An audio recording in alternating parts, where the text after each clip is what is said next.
बातम्यामध्ये सदैव अग्रेसर आणि महाराष्ट्रातही नंबर 1 आपण पाहतात महाराष्ट्र न्यूज 1।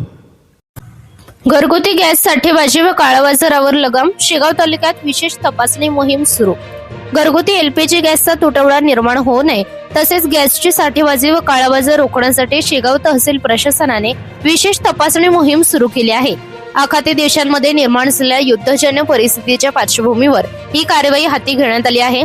तहसील प्रशासनाच्या मार्गदर्शनाखाली तालुका स्तरावर स्वतंत्र तपासणी पथके तयार करण्यात आली असून या पथकांकडून विविध आस्थापनांची नियमित तपासणी केली जात आहे।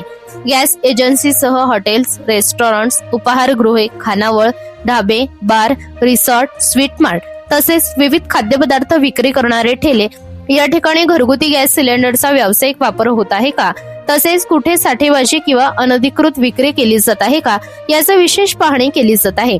जिल्हा पुरवठा अधिकारी बुलढाणा यांच्या मार्गदर्शनाखाली या तपासणी मोहिमेचे नियोजन करण्यात आले असून जिल्हा प्रशासनाकडून यावर निमित्त देखरेख ठेवण्यात आली आहे।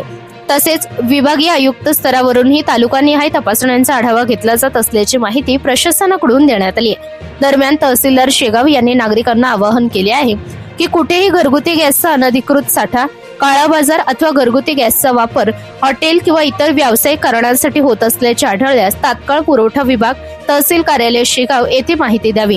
नागरिकांनी सजग राहून प्रशासनाला सहकार्य करावे असेही त्यांनी सांगितले। नियमांचे उल्लंघन करणाऱ्यांविरुद्ध जीवनावश्यक वस्तू कायदा 1955 अंतर्गत कठोर कारवाई करण्यात येणार असल्याचा इशारा प्रशासनाकडून देण्यात आलाय। महाराष्ट्र न्यूज 1 साठी संपादक इस्माईल शेख, बुलढाणा। या बातमीचा व्हिडिओ तुम्हाला आवडला असल्यास व्हिडिओला लाईक करा, शेअर करा आणि महाराष्ट्र न्यूज 1 या न्यूज चॅनलला सबस्क्राईब करा। धन्यवाद।